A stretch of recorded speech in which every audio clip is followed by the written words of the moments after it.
नमस्कार, मी डॉक्टर सतीश वसंत शिंदाडकर। आज आपण प्रेग्नन्सी म्हणजेच गर्भावस्थेमध्ये हिमोग्लोबिनचं प्रमाण कसं योग्य राहील या दृष्टीने बघणार आहोत।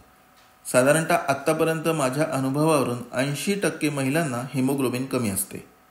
गर्भावस्थेमध्ये म्हणजेच प्रेग्नन्सीमध्ये बाळाला त्याच्या वाढीबरोबर रक्ताचा पुरवठा अधिक करणं गरजेचं असतं। म्हणजे गर्भातील बाळाला आईकडून रक्त प्राप्त होत असते आणि अशावेळी जर आईला रक्त कमी असेल तर मोठे संकट उद्भवण्याचा धोका असतो।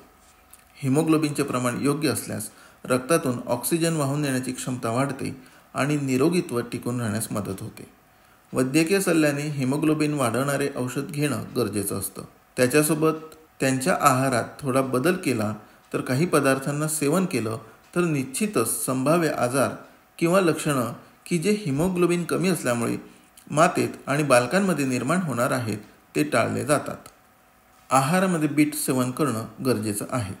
सकाळी बीटचा ज्यूस किंवा सलाड रूपातील बीटचे सूप इत्यादी सेवन केले जाऊ शकते। पालक शक्यतो आपल्या घराच्या अंगणात वा गच्चीवर लागवड केलेला असल्यास सेंद्रिय पालक उत्तम। या पालकाच्या दशम्या, पराठा, ज्यूस इत्यादी रक्तवाढीसाठी उत्तम आहार आहे। गाजर, डाळिंब, अंजीर, जर्दाळू, काळी मनुके यासोबत फळांमध्ये गोड मोसंबी, गोड संत्री, केळी यांचं सेवन उत्तम ठरतं। हे शरीरास हिमोग्लोबिन तयार करण्यास मदत करतं। नागली म्हणजे नाचणी ही देखील रक्तवाढीसाठी उपयुक्त आहे। राजगिरा हा रक्तवाढीसाठी आणि कॅल्शियम वाढीसाठी अत्यंत उपयुक्त असतो।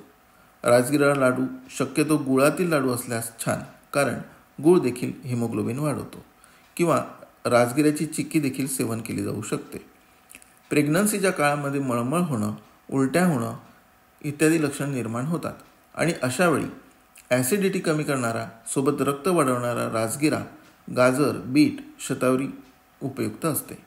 आहारात गाईचे साजूक तूप, वरण भात, दूध भात आणि खीर असल्यास उत्तम। नमस्कार।